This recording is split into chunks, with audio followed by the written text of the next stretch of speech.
Hello, how are you all? कैसे हो? आज हम करने जा रहे हैं यूनिट्स एंड डायमेंशंस का थर्ड लेक्चर, जिसमें हम सीखेंगे एप्लीकेशन ऑफ डायमेंशंस। ठीक है ना? एप्लीकेशन ऑफ डायमेंशंस के तीन पार्ट हैं। First, homogeneity of dimensions in equation. Second, deducing relation among physical quantities. Third, conversion of units. ठीक है, चलो हम एक एक करके इन सब चीज़ों के बारे में बात करते हैं। ध्यान रखना, ये वाला पार्ट एनसीईआरटी में नहीं है, ये मैं आपको एक्स्ट्रा पढ़ाऊंगा। क्लियर है? चलो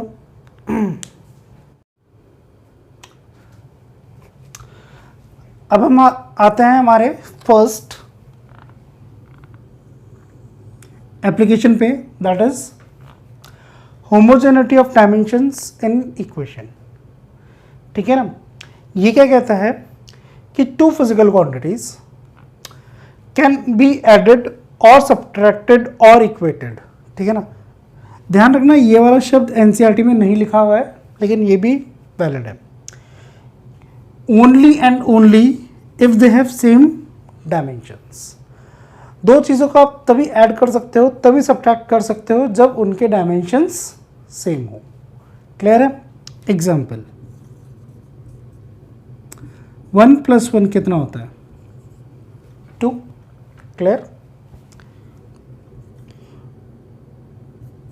1 kg + 1 सेकेंड, 1 kg + 1 सेकेंड क्या होगा?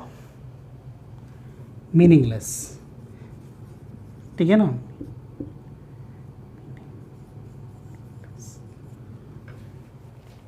एक kg + 1 सेकेंड, इसका कोई मतलब नहीं है।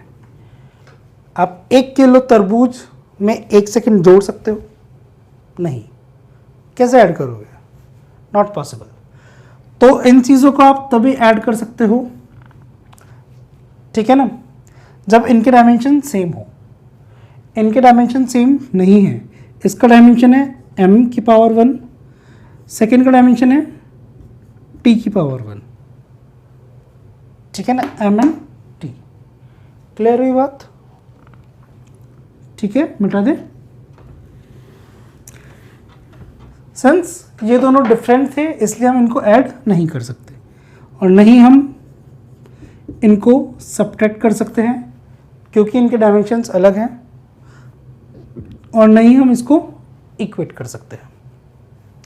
ठीक है, आई बात समझ में? और इसी लाइन को हम क्या बोलते हैं? Principle of homogeneity.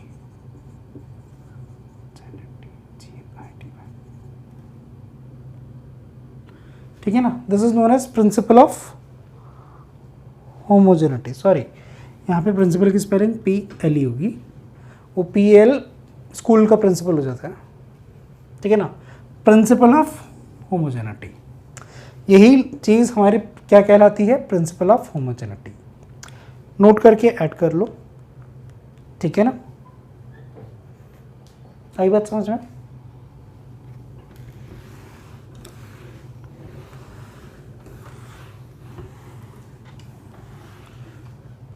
ठीक है, इसमें एक एनसीईआरटी ने एग्जाम्पल दे रखा है। ठीक है, वो ये है, S = UT + ½ को चेक करना है कि ये होमोजेनस है कि नहीं। ठीक है, ये क्या है? डिस्टेंस। डिस्टेंस का डायमेंशन L⁻1। UT, U का वेलोसिटी, T का टाइम। वेलोसिटी का dimension L/T into time T। ठीक है, तो T से T कट गया, L⁻1।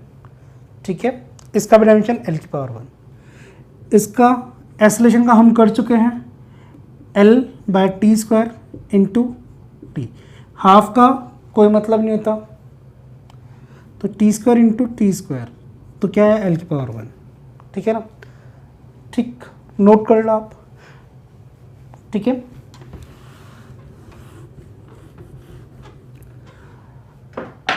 ठीक है, इसका डायमेंशन लेंथ की पावर 1, इस पूरे का डायमेंशन लेंथ की पावर 1, इस पूरे का डायमेंशन लेंथ की पावर 1, ठीक है ना। लेंथ को लेंथ के साथ ऐड कर रहे हो सकती है, हाँ हो सकती है। लेंथ को लेंथ के साथ इक्वेट कर रहे हो, क्या इक्वेट हो सकते हैं, हाँ हो सकते हैं। तो ये वाली इक्वेशन क्या है आपकी, डायमेंशनली करेक्ट है, ठीक है ना। ये इक्वेशन आपको याद भी होगी, ये इक्वेशन आपकी सेकंड इक्वेशन ऑफ मोशन है। आई बात समझ में, ठीक है ना। ये इक्वेशन आपकी डायमेंशनली करेक्ट है, ठीक है ना। ध्यान रखना, डायमेंशनली करेक्ट इक्वेशन हमेशा सही हो ये जरूरी नहीं है, ठीक है ना। और डायमेंशनली इनकरेक्ट इक्वेशन हमेशा गलत ही होगी, ठीक है ना। ये डायमेंशनली करेक्ट इक्वेशन है, लेकिन हम इस पे कमेंट नहीं कर सकते कि इक्वेशन करेक्ट है या नहीं है, ठीक है ना। इक्वेशन में और में नॉट बी करेक्ट, ठीक है ना। जैसे कि मैं यहां से हाफ हटा दूं तो भी क्या इक्वेशन डायमेंशनली करेक्ट है, हाँ इक्वेशन डायमेंशनली अब भी करेक्ट है क्योंकि हाफ तो डायमेंशनलेस था, ठीक है ना। अब ये इक्वेशन डायमेंशनली करेक्ट है तो इसका मतलब ये नहीं है कि इक्वेशन करेक्ट है, ठीक है ना। ये इक्वेशन सही भी हो सकती है और गलत भी हो सकती है। जैसे कि 1 मीटर इक्वल्स टू 2 मीटर्स, ठीक है ना। क्या ये इक्वेशन डायमेंशनली करेक्ट है, हाँ ये इक्वेशन डायमेंशनली करेक्ट है क्योंकि अपन यहाँ पर भी लेंथ देख रहे हैं और यहाँ पर भी लेंथ देख रहे हैं।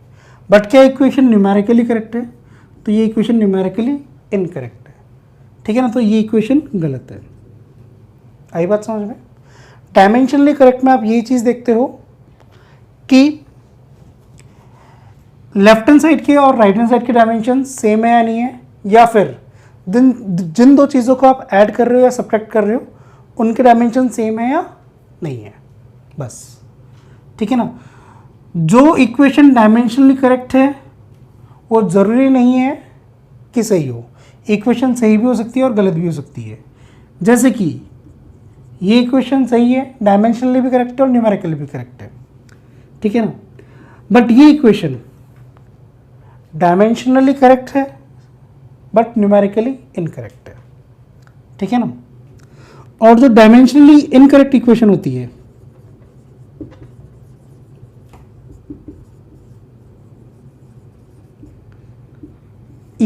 वो इक्वेशन हमेशा ही इक्वेशन इज इनकरेक्ट, ठीक है ना। जैसे कि 1 kg इक्वल्स टू 1 सेकेंड, ये इक्वेशन डायमेंशनली इनकरेक्ट है तो ये इक्वेशन पक्के से गलत होगी, ठीक है ना। समझना बात को, जो इक्वेशन डायमेंशनली इनकरेक्ट है वो तो इक्वेशन गलत ही होगी, लेकिन जो इक्वेशन डायमेंशनली करेक्ट है जरूरी नहीं है वो इक्वेशन सही हो, ठीक है ना। अ equation that is dimensionally correct equation may or may not be correct, but if the equation is dimensionally incorrect then the equation is incorrect, that is 1 kg equals to 1 second। तो ये equation dimensionally incorrect है इसलिए equation incorrect है। Clear हुई बात।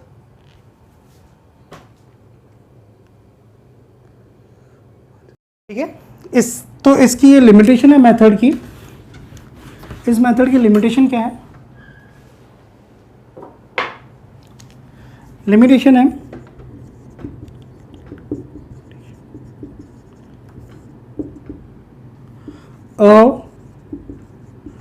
Dimensionally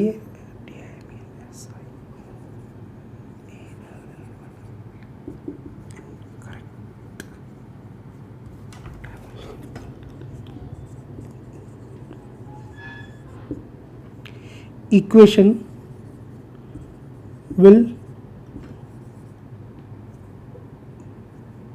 will be incorrect equation, but the dimensionally correct equation may or may not be correct.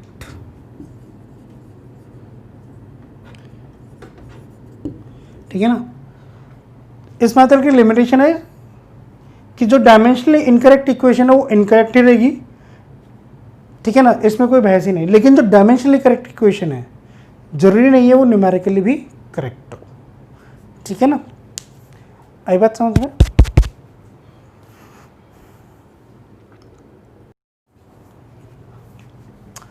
अब हम आते हैं नेक्स्ट एप्लीकेशन पे।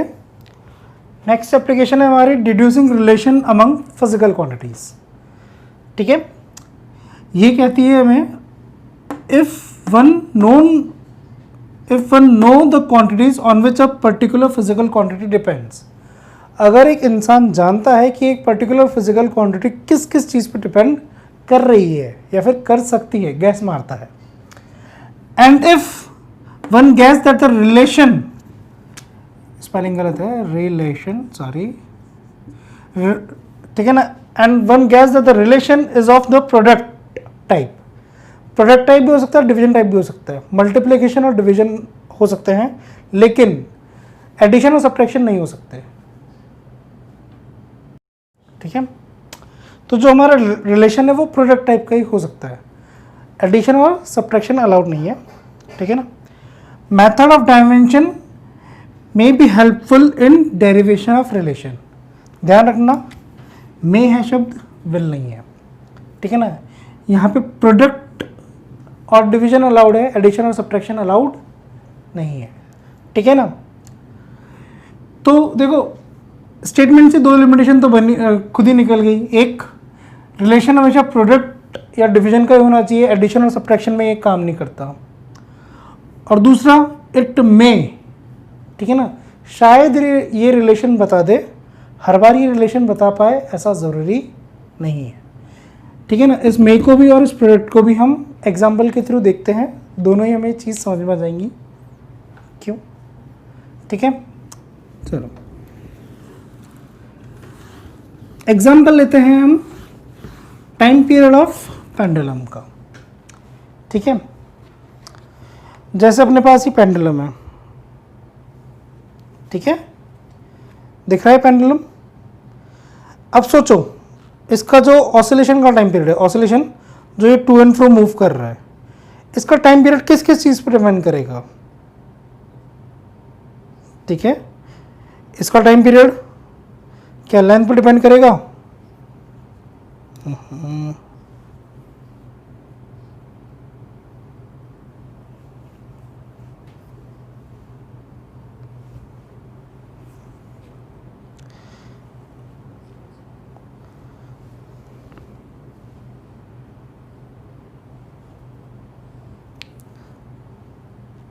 देखो इसका टाइम पीरियड,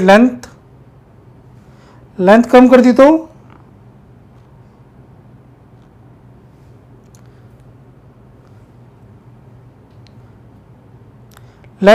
तो देखो टाइम पीरियड कम हो गया, जल्दी जल्दी हो रहा है ना, ठीक है ना। तो इंसान ने गैस किया कि जो इसका टाइम पीरियड ऑफ पेंडुलम है वो किस किस चीज़ पर डिपेंड कर रहा होगा। हो सकता है इसके लेंथ पर डिपेंड कर रहा होगा, ठीक है ना। और किस किस चीज़ पे डिपेंड कर सकता है, मास पे डिपेंड कर सकता है, ठीक है ना। मास पे क्यों, क्योंकि इसको ये ऑसिलेट क्यों कर रहा है, क्योंकि इसको ग्रेविटी खींच रही है, ठीक है ना। तो हो सकता है मास पे डिपेंड करे। और किस पे डिपेंड करेगा, एक्सेलरेशन ड्यू टू ग्रेविटी, ठीक है ना। अभी किस तरीके से डिपेंड कर रहा है कि ये स्क्वायर है, ये क्यूब है, ये 4 है, या ये 1 है, ये 3 है, ये 4 है। रिलेशन क्या है ये अपने को नहीं पता, ठीक है ना। तो मान लेते हैं कि लेंथ की पावर a है, मास की पावर b है और एक्सेलरेशन ड्यू टू ग्रेविटी की पावर c है, ठीक है ना। तो टाइम पीरियड इज प्रोपोर्शनल है, लेंथ की पावर a, मास की पावर b, ग्रेविटी की पावर c, ठीक है ना। तो देखो प्रोडक्ट टाइप ही क्यों ज़रूरी है, डिवीजन टाइप ही क्यों ज़रूरी है, क्योंकि ये प्रोपोर्शनली कांस्टेंट हटाना है हमें, तभी तो ये रिलेशन बनेगा, इसलिए प्रोडक्ट टाइप है, ठीक है ना। मेथड में ही आ रहा है कि प्रोडक्ट टाइप होगा तो ही काम करेगा, ठीक है ना। आई बात समझ में। तो time period is equals to, अब दोनों तरफ का डायमेंशन देखो, यहाँ का डायमेंशन t की power 1 is equals to k constant. These constant are always dimensionless.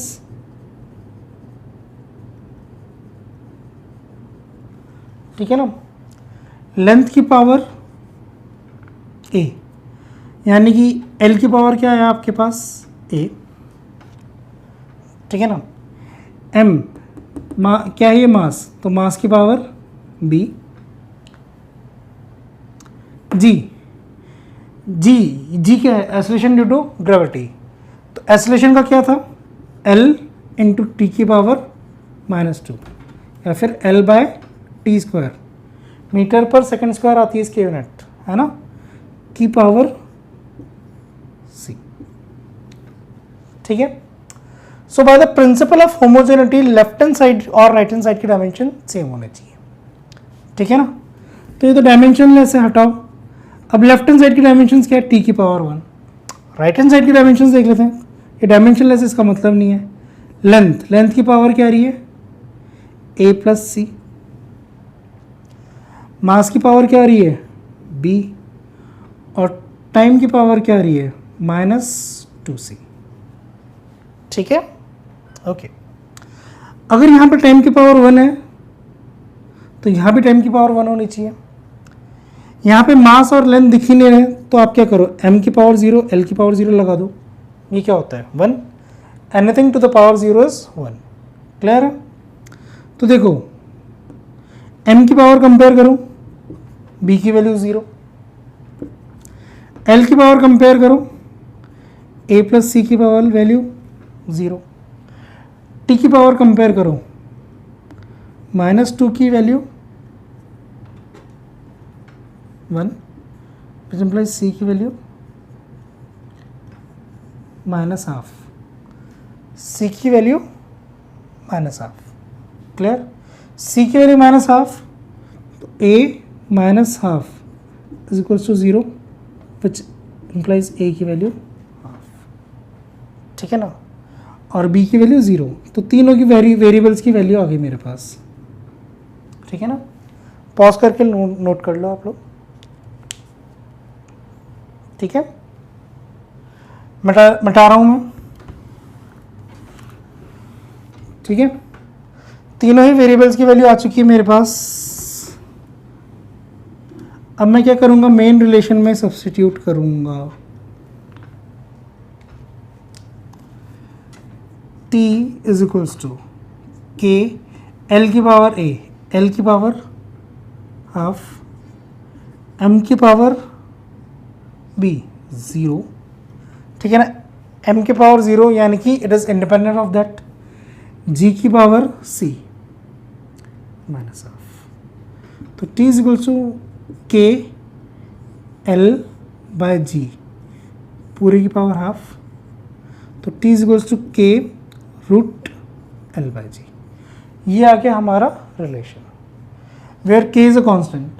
Time period का फॉर्मूला क्या होता है, वैसे तो फॉर्मूला 9th क्लास में रिफ्रेशर्स में लिखा हुआ होता है, लेकिन फिर भी 2 pi root l by g, ठीक है ना। आई बात समझ में।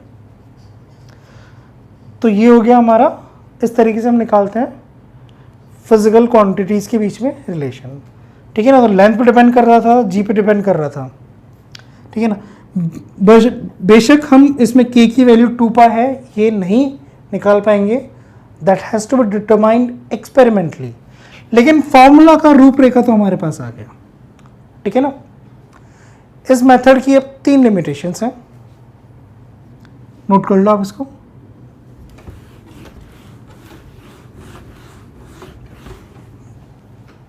ठीक है ना, आप लोग लिख लेना इसको लैंग्वेज बना के। पहला है जो रिलेशन है वो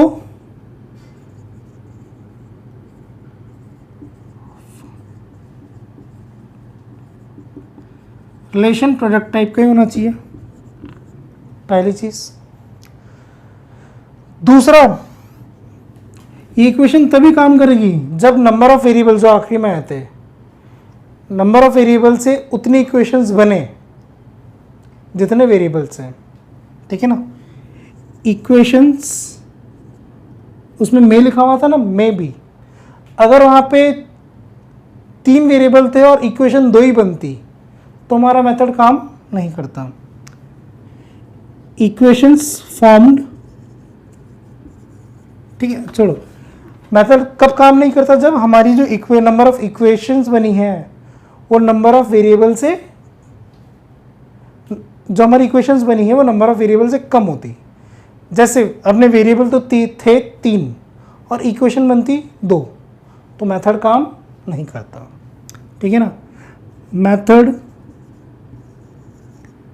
may not always work, method हमेशा काम करेगा, इस चीज़ की ये चीज़ ज़रूरी नहीं है।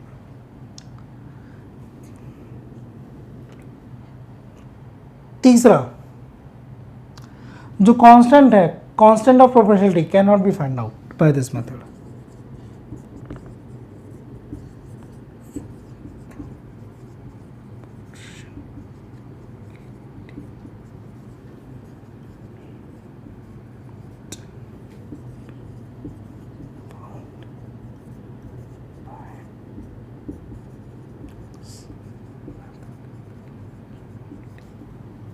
ठीक है ना, कांस्टेंट ऑफ प्रोपोर्शनलिटी अपन इस तरीके से नहीं फाइंड आउट कर सकते हैं, इस मेथड से नहीं फाइंड आउट कर सकते हैं, ये हमेशा एक्सपेरिमेंटली ही डिटरमाइन होंगे, ठीक है।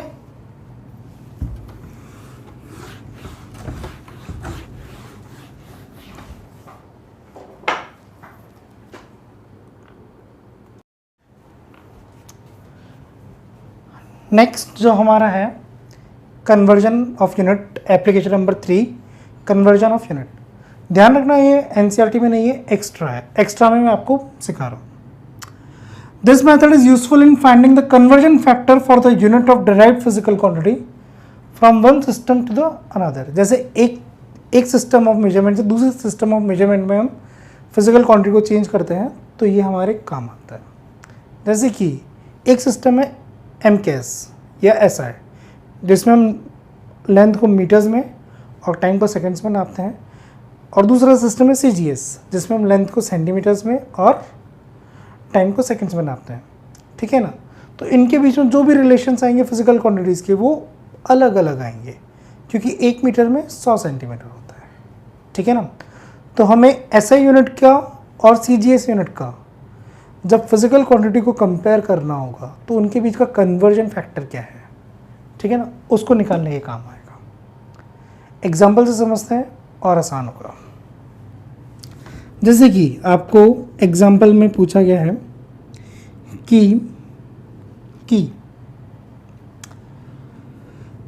1 SI यूनिट के एक्सेलरेशन को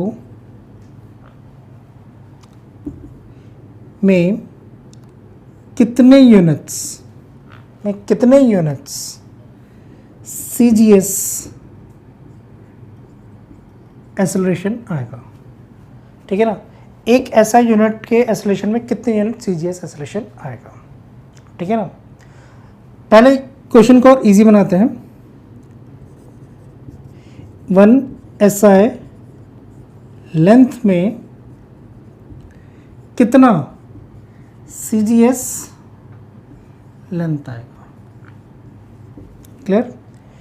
एक SI यूनिट लेंथ में कितने CGS यूनिट की लेंथ आएंगी, ठीक है ना। SI में हम लेंथ को किस यूनिट में नापते हैं, मीटर्स में। ऐसे सिस्टम में हम लेंथ को किस में नापते हैं? मीटर्स में, ठीक है ना, this is metres. CG system में हम लेंथ में किसको नापते हैं? सेंटीमीटर्स में। तो बेसिकली आपसे पूछा गया 1 मीटर में कितने सेंटीमीटर है, तो आंसर आया 100। क्लियर है? ठीक। अब एक एसआई एक्सेलरेशन, एक यूनिट एसआई एक्सेलरेशन, एक्सेलरेशन की यूनिट क्या है? 1 मीटर पर सेकेंड स्क्वायर, ठीक है। में सीजीएस में एक्सेलरेशन की यूनिट क्या होगी? लेट्स से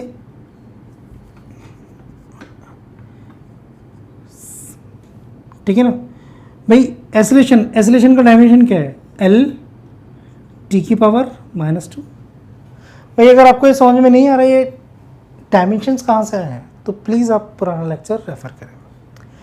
एल टी की पावर -2 या L by T square, L is metre, time is second का square, centimetre upon second square, ठीक है ना। तो देखो सेंटीमीटर स्क्वायर से सेंटीमीटर स्क्वायर कट जाएगा, तो फिर से क्वेश्चन क्या है? 1 मीटर में कितने सेंटीमीटर बनते हैं? तो इसका आंसर भी हो जाएगा हमारा 100, ठीक है ना।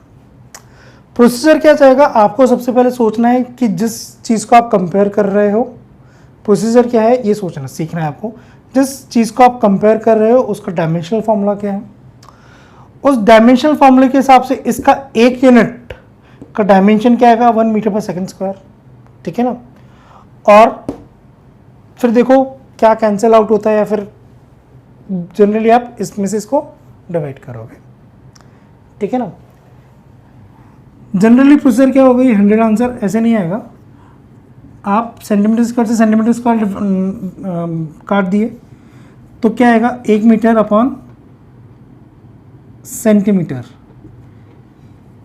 x इंटू 1 सेंटीमीटर कर दो आप इसको, इज इक्वल्स टू x। तो 1 मीटर में कितने सेंटीमीटर हैं?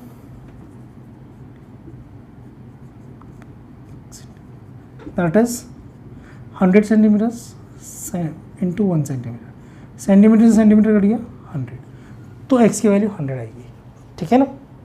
आई बात समझ रहे? और क्लियर होगा जब हम इस पे और एग्जाम्पल करेंगे।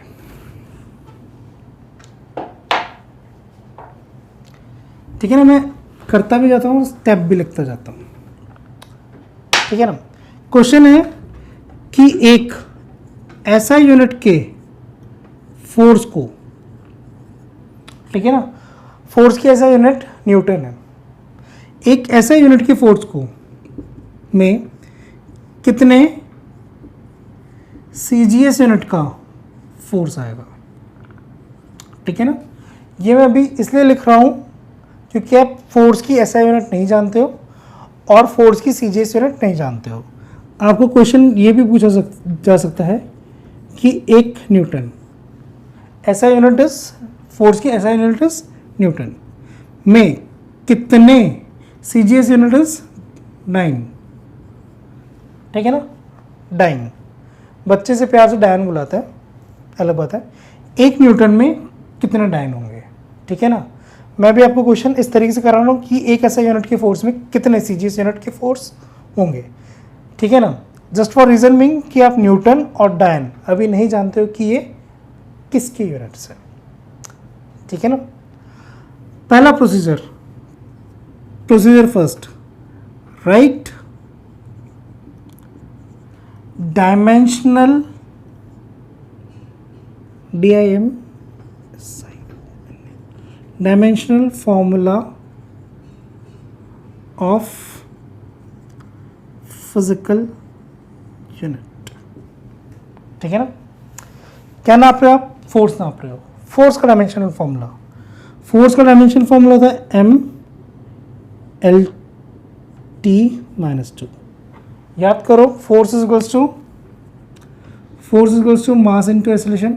एक्सेलरेशन इज मीटर पर सेकंड स्क्वायर और दिस इज kg, ठीक है ना। kg हो गया मास, मीटर हो गया length, divide by time square, ठीक है ना।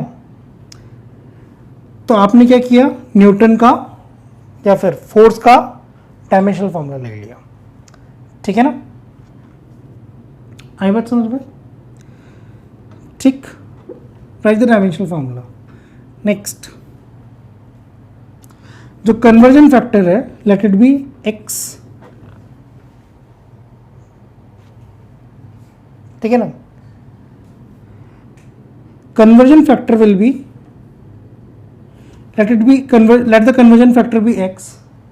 So what will be the conversion factor? X into 1 dian, ठीक है ना, तो what will be x? X will be 1 Newton by 1 dian, ठीक है ना। Write the conversion formula in this form. Second step है, ठीक है, for conversion for क्या बोलते हैं इसको,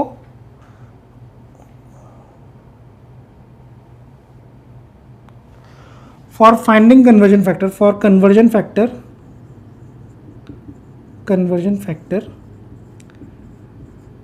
write two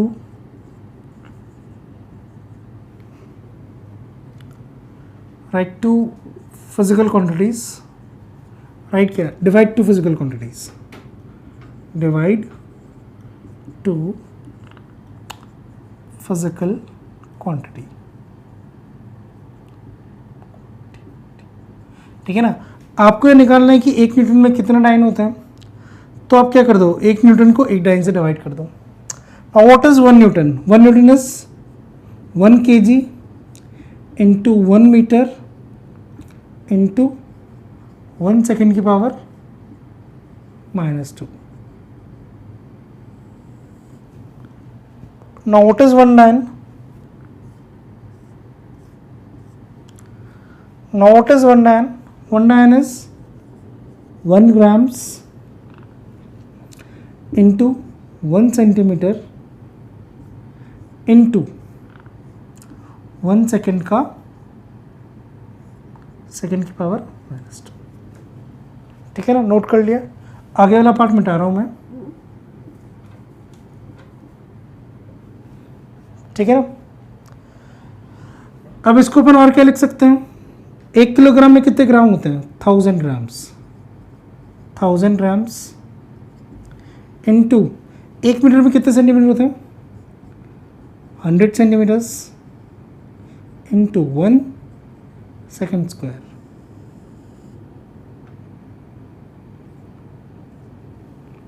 ठीक है ना, upon 1 gram into 1 centimetre into 1 second की पावर -2।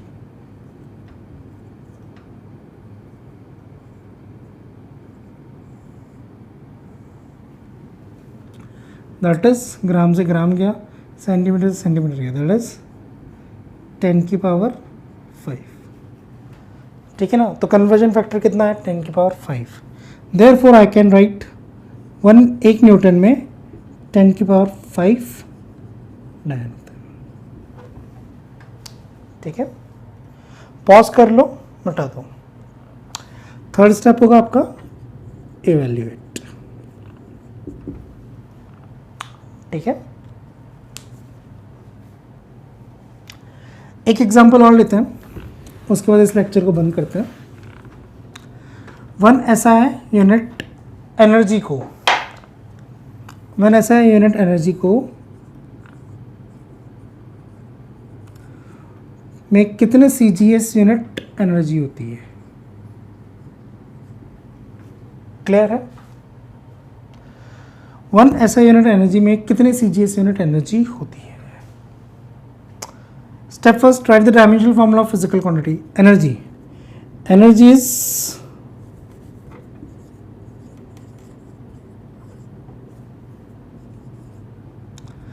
Force into distance.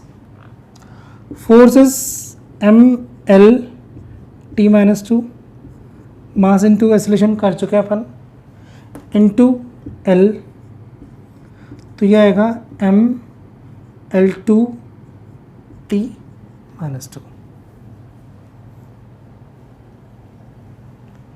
ठीक है ना। तो हमने डायमेंशनल फॉर्मूला निकाल दिया, बता रहा हूँ मैं इसको। ठीक है ना। अब ऐसा यूनिट क्या होती है इसकी, जूल। 1 जूल में कितने, सीजीएस की ऐसा यूनिट होती है अर्ग। ठीक है ना। ये आपको नहीं मालूम है तो सिंपली याद रख लो। ठीक है ना। वैसे भी आ जाएगा आगे, बट फिर भी याद रख लो। आपसे पूछा 1 जूल में कितने अर्ग होते हैं। ठीक है ना। तो x will be equals to 1 joule by 1 erg. ठीक है ना। 1 joule is 1 kg into 1 metre.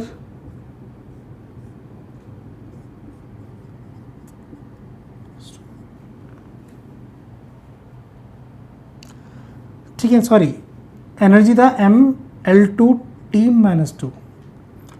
1 kg into 1 metre का स्क्वायर इंटू 1 सेकेंड की power minus 2 divided by 1 grams into 1 centimetre का होल स्क्वायर इंटू 1 सेकेंड की पावर माइनस 2। क्लियर है। कितना आया, 1000 grams by 1 gram इंटू, पूरा है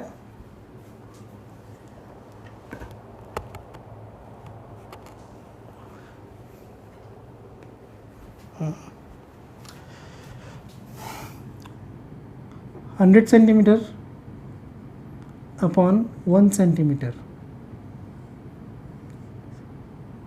का होल स्क्वायर। ठीक है ना। और ये पार्ट तो कैंसिल हो गया। तो यह आया 10 की पावर 3, यह आया 10 की पावर 2 इंटू 2, दैट इज 10 की पावर 7। ठीक है ना, हो गया बस। तो 1 जूल में कितने अर्ग हैं, 10 की पावर 7। ये हमारा आंसर है। ठीक है ना। हो सकता है आपको ये लेक्चर टफ लग रहा हो, बट अगर आपको टफ लग रहा है तो प्लीज़ बैक जाके वापस से देखें, एक और बार फिर से देखें। ठीक है ना। आज के लिए इतना ही। Thank you.